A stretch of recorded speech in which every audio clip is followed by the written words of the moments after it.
विकासनगर में भारी बारिश के बाद कालसी चक्राता सड़क बंद हो गई है। लैंडस्लाइड जोन जजरेड़ में मलबा आने से रोड बंद हो गया है। इसके साथ ही 2 और जगह जहां पर रास्ता बंद हो गया है, जिसकी वजह से कई यात्री यहां पर फंसे हुए हैं। आपको बता दें कि गाड़ियों की लंबी कतार लगी हुई है।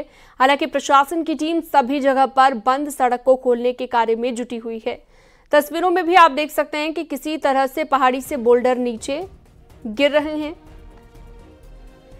लगातार बोल्डर गिरने की वजह से मार्ग खोलने के कार्य में भी बाधा उत्पन्न हो रही है।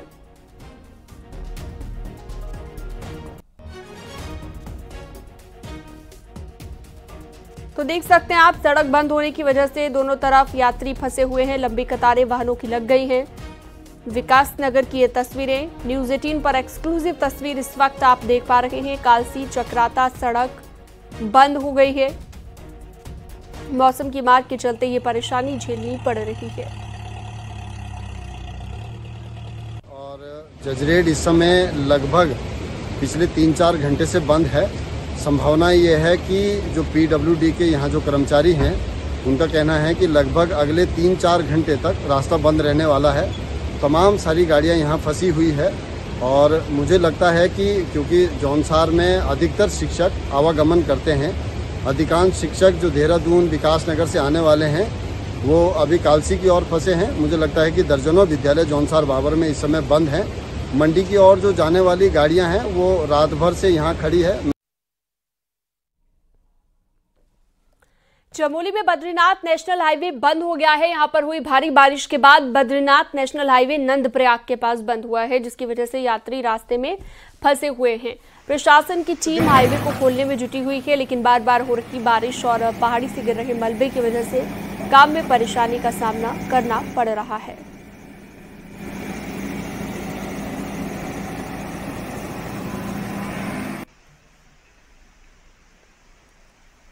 रुद्रप्रयाग में भी बद्रीनाथ हाईवे नरकोटा के पास बंद हो गया है, जिसकी वजह से यहां पर भी कई यात्री फंसे हुए हैं। कई घंटों से हाईवे बंद है, यात्री परेशान है। हालांकि JCB की मदद से सड़क को खोलने का काम जारी है, लेकिन बार बार हो रही बारिश और पहाड़ी से गिर रहे मलबे से टीम को भी काम करने में दिक्कत हो रही है।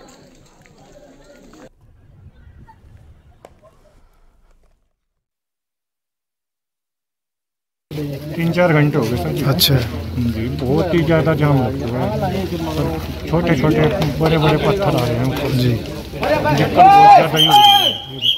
अच्छा जी जी। तभी क्या बता रहे हैं कि अब तक क्या है खुलने का? ये तो काफ़ी टाइम लगेगा। 3 घंटे से ज़्यादा हो गया। बहुत दिक्कत हो रही है। कल रात से दिक्कत हो रही थी। कल रात से बारिश आ रही है काफ़ी। स्लाइड का पता नहीं लगता पहाड़ों में, कब वो कैसे हो जाए। काफ़ी टाइम से खड़े हैं, बस ये देख रहे कब रुके और कब हम अपने घर जाएँ। लगभग जो है सुबह से जो है 4-5 बजे से जो है बंद है। अभी तक सुबह से जो है कोई आवागमन नहीं हुआ है।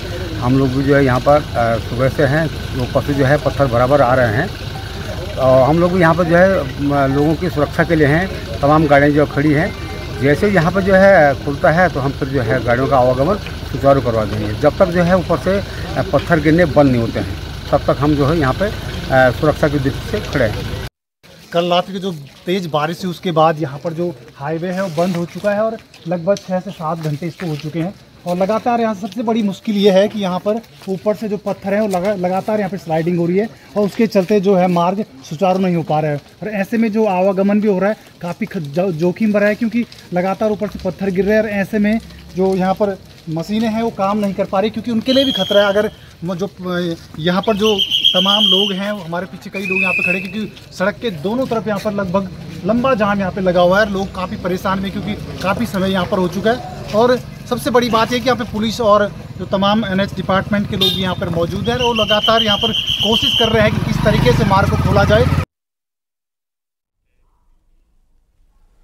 टिहरी के बुढ़ाकेदार क्षेत्र में मूसलाधार बारिश की वजह से धर्मगंगा नदी उफान पर आ गई है, जिससे एक बार फिर से लोगों में दहशत बनी हुई है। धर्मगंगा नदी के तेज बहाव में सुरक्षा निर्माण कार्य में लगी एक पोकलेन मशीन भी डूब गई है।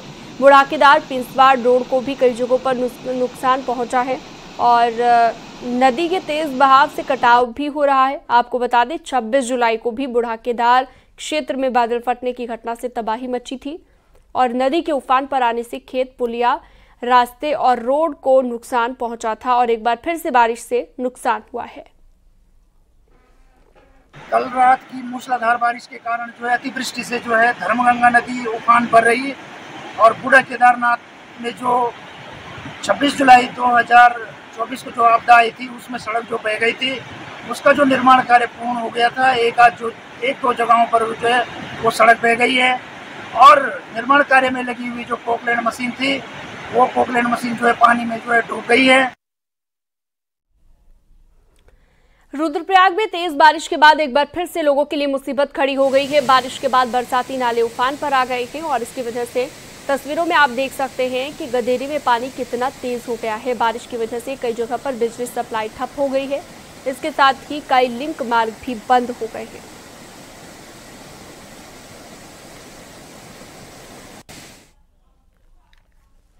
बागेश्वर में मूसलाधार बारिश का सिलसिला जारी है और इसके चलते बागेश्वर में सरयू नदी के साथ बरसाती नाले उफान पर आ गए हैं। इसके साथ ही जिले की 12 सड़कें बंद हो गई हैं जिन्हें खोलने की कोशिश की जा रही है। बारिश की वजह से जनजीवन अस्त व्यस्त भी हो गया है।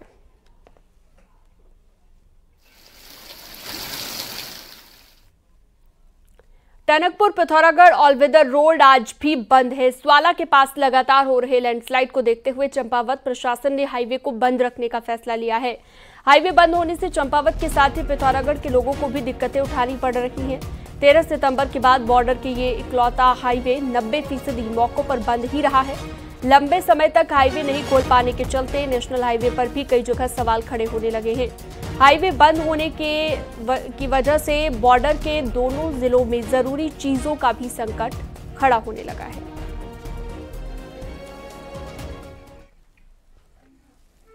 मसूरी में देर रात हुई भारी बारिश जिसकी वजह से जनजीवन पूरी तरह अस्त व्यस्त हो गया है।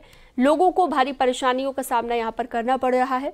मसूरी के घंटाघर के पास राजमंडी में भूस्खलन होने से एक मकान खतरे की जद में आ गया। वहीं दूसरी तरफ मसूरी खेतवाला आने जाने वाली सड़क भी मुसीबत का सबब बन गई। बारिश के बाद मलबा आया है जिसके साथ ही रोड पर कीचड़ होने से भारी दिक्कतों का सामना लोगों को करना पड़ रहा है। वहीं मसूरी कैंपटी स्टेट हाईवे भी लैंडस्लाइड होने की वजह से बंद है।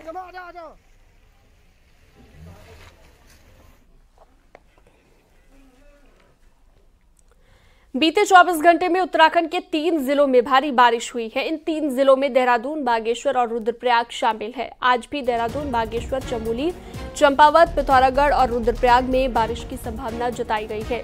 मौसम विभाग का कहना है कि शुक्रवार को और शनिवार को भी बारिश जारी रहेगी। बारिश का ज्यादा असर कुमाऊं मंडल के जिलों में रहेगा तो गढ़वाल के जिलों में भी कुछ जगहों पर बारिश हो सकती है। हालांकि 29 सितंबर से मौसम साफ रहने की संभावना जताई गई है।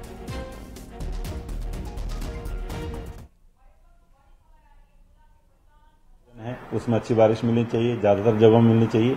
और गढ़वाल क्षेत्र की बात करें तो यहाँ थोड़ी कम तो होगी, लेकिन फिर भी मैं कहूंगा कि अनेक जगहों तक में यहाँ भी हल्की मध्यम रहेगी। और कल अगर भारी बारिश की बात करें तो कुमाऊं रीजन में मैं कहूंगा, जिसमें कि जो है पिथौरागढ़, बागेश्वर है, नैनीताल, चंपावत है, इनमें मिलेगा। ऋषिकेश में एसडीआरएफ की टीम को रूटिंग सर्चिंग के दौरान एक शव मिला है, जहां पर एसडीआरएफ को पशु लोक बैराज से शव मिला है। फिलहाल इसकी पहचान नहीं हो पाई है। शव को लक्ष्मण झूला पुलिस को सुपुर्द कर दिया गया है। पुलिस को अंदेशा है कि पिछले कुछ दिनों में जो लोग गंगा में डूबकर लापता हो गए थे उनमें से ये किसी का शव हो सकता है।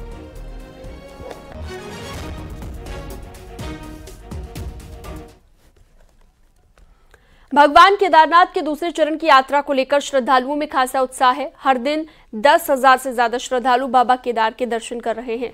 हालांकि अब भी केदारनाथ हाईवे पूरी तरह से ठीक नहीं हो पाया है और केदारनाथ पैदल मार्ग पर भी ट्रीटमेंट का काम जारी है, लेकिन इसके बाद भी श्रद्धालु भारी संख्या में बाबा केदार के दर्शन के लिए पहुंच रहे हैं।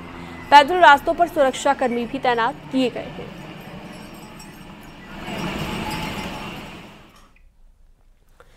साल 2024 की चारधाम यात्रा के अनुभवों से सबक लेते हुए सरकार 2025 की यात्रा के लिए कुछ खास तैयारियां कर रही है। क्या है वो तैयारी? स्पेशल रिपोर्ट देखिए।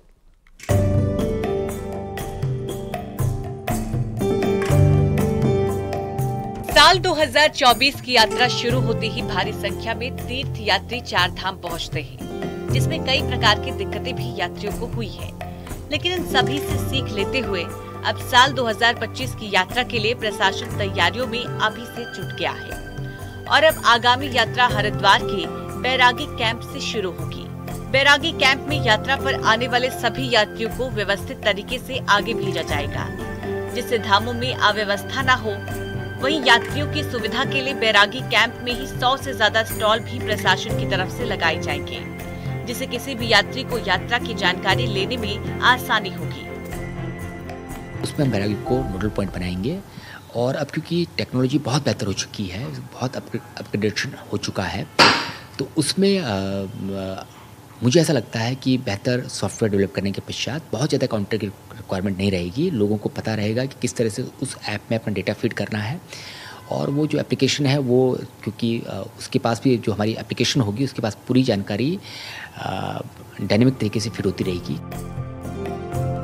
2025 की चारधाम यात्रा के लिए प्रशासन AI ऐप भी तैयार कर रहा है, जिसमें यात्रियों के लिए हर प्रकार की सुविधा रहेगी। यात्री के बजट के अनुसार वो अपने खाने पीने के साथ ठहरने की व्यवस्था भी ऐप के माध्यम से ही कर सकेगा। जैसे ही कोई आदमी उस एप्लीकेशन के माध्यम से अप्लाई करने का कोशिश कर रहा है तो सीधे उसको वो किस स्लॉट में जो जिन जिन धामों में उसको जाना है, क्या उसका प्लान हो सकता है, नियरेस्ट प्लान क्या हो सकता है, वो उसको अवेलेबल हो जाएगा। यात्रा में यात्रियों को किसी भी प्रकार से दिक्कतें ना हो, साथ ही स्थानीय लोगों को भी यात्रियों से फायदा हो, इसके लिए प्रशासन हर प्रकार की तैयारियों में जुटा है। लिहाजा 2025 की चारधाम यात्रा में नए प्रयोग देखने को मिलेंगे, ताकि चारधाम यात्रा को और सुगम बनाया जा सके। न्यूज़ 18 के लिए देहरादून से सत्येंद्र बर्तवाल की रिपोर्ट।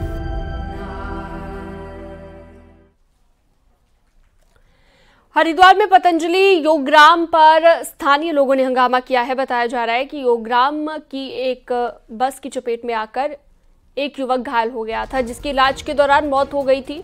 लोगों ने योगग्राम के गेट पर शव रखकर धरना दिया और पुलिस पर FIR न लिखने का भी आरोप लगाया गया है।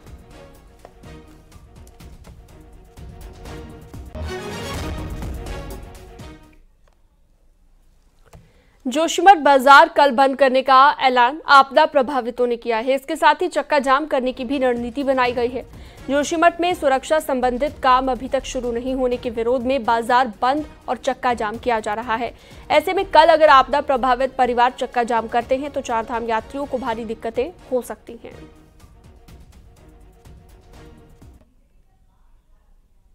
महीनों से लगातार सरकार के साथ बातचीत हो रही है, पर धरातल पर कोई भी कार्य नहीं हो रहा। इसीलिए यहाँ की जनता उग्र हो गई है, आंदोलन के लिए बाध्य हो गई है और कल 8 बजे से लेकर जब तक सरकार नहीं मानती तब तक अनिश्चित काल के लिए बाजार बंद रहेगा। ऋषिकेश में बाहरी लोगों को वेरिफिकेशन लगातार बाहरी लोगों का जारी है, जिसके चलते गूलर क्षेत्र में चल रहे ऋषिकेश कर्णप्रयाग रेलवे लाइन के प्रोजेक्ट में काम कर रहे मजदूरों का भी सत्यापन किया गया। 110 लोगों को पुलिस ने वेरीफाई किया और पुलिस का कहना है कि अभी सत्यापन अभियान ऐसे ही आगे भी जारी रहेगा।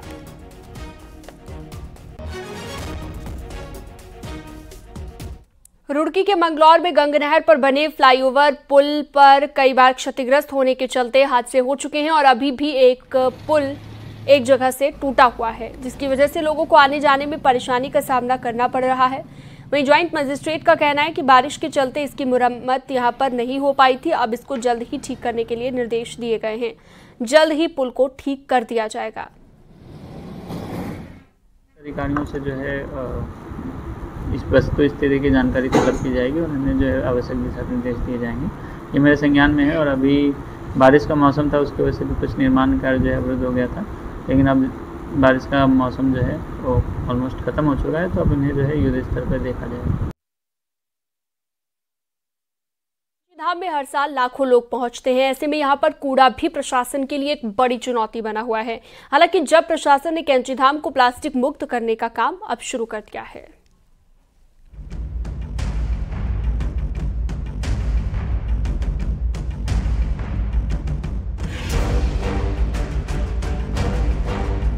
बाबा नीप करौरी के कैंची धाम को प्लास्टिक मुक्त करने पर काम शुरू हो गया है। कैंची धाम में केदारनाथ की तर्ज पर भी डिजिटल डिपॉजिट रिफंड सिस्टम लागू किया जाएगा। इसके लिए प्लास्टिक वाले सामानों पर QR कोड लागू होगा, जिसके लिए एक निश्चित धनराशि भी खरीदार को देनी होगी और प्लास्टिक वापस करने पर ये पैसा खरीदार को वापस मिलेगा। उसमें हम जो प्लास्टिक बॉटल्स होती हैं या सिंगल यूज़ प्लास्टिक होता है, उसको हम जो डिजिटल डिपॉजिट रिफंड सिस्टम का अभी माननीय मुख्यमंत्री जी ने जो किया था, शुभारंभ किया था, उस परियोजना से भी हम कैंचीधाम एरिया को जोड़ें। तो उस पर अभी हम लोगों की वार्ता संबंधित पक्षों के साथ हुई है। पिछले कुछ सालों में कैंचीधाम में दुनिया के लोगों की भीड़ बढ़ी है, तो यहाँ कचरा निस्तारण के लिए कोई योजना ही नहीं है। हालांकि भवाली पालिका जरूर कूड़ा उठा रही है। ऐसे में डिजिटल डिपॉजिट रिफंड सिस्टम की पहल का व्यापारी भी स्वागत कर रहे हैं कि हम इस काम को प्रशासन के साथ मिलकर पूर्ण रूप से सफल करेंगे। प्रशासन के साथ कंधे से कंधा मिला के जाएंगे, काम करेंगे और जहाँ भी प्रशासन को तन मन धन की जो भी जरूरत हमारे द्वारा होगी, हम सभी लोग मिलकर इस कार्य को सफल बनाएंगे। बहरहाल कैंचीधाम में जिस कदर भीड़ है, उससे कई ज्यादा यहाँ कचरा नदी और आसपास के जंगलों में फैल रहा है। अगर डिजिटल डिपॉजिट रिफंड सिस्टम लागू हो गया तो प्लास्टिक मुक्त करने में नैनीताल जिले से कैंचीधाम का बड़ा योगदान होगा। न्यूज़ 18 के लिए नैनीताल से वीरेंद्र बिष्ट की रिपोर्ट।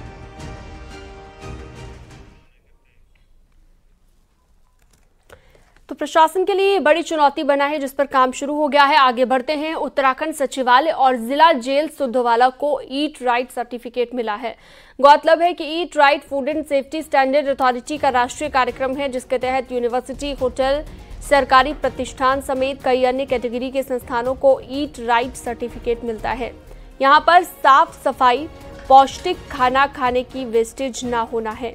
गुरुवार को देहरादून सचिवालय में हुए एक कार्यक्रम में भारत सरकार की ओर से चीफ सेक्रेटरी राधा रतूड़ी ने सचिवालय के सचिव, एडमिनिस्ट्रेशन और इंस्पेक्टर जनरल जेल को ईट राइट सर्टिफिकेट सौंपे हैं।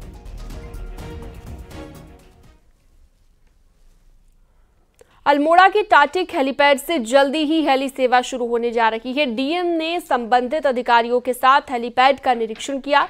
3 अक्टूबर से नवरात्रि के पहले दिन से हेली सेवा शुरू हो सकती है।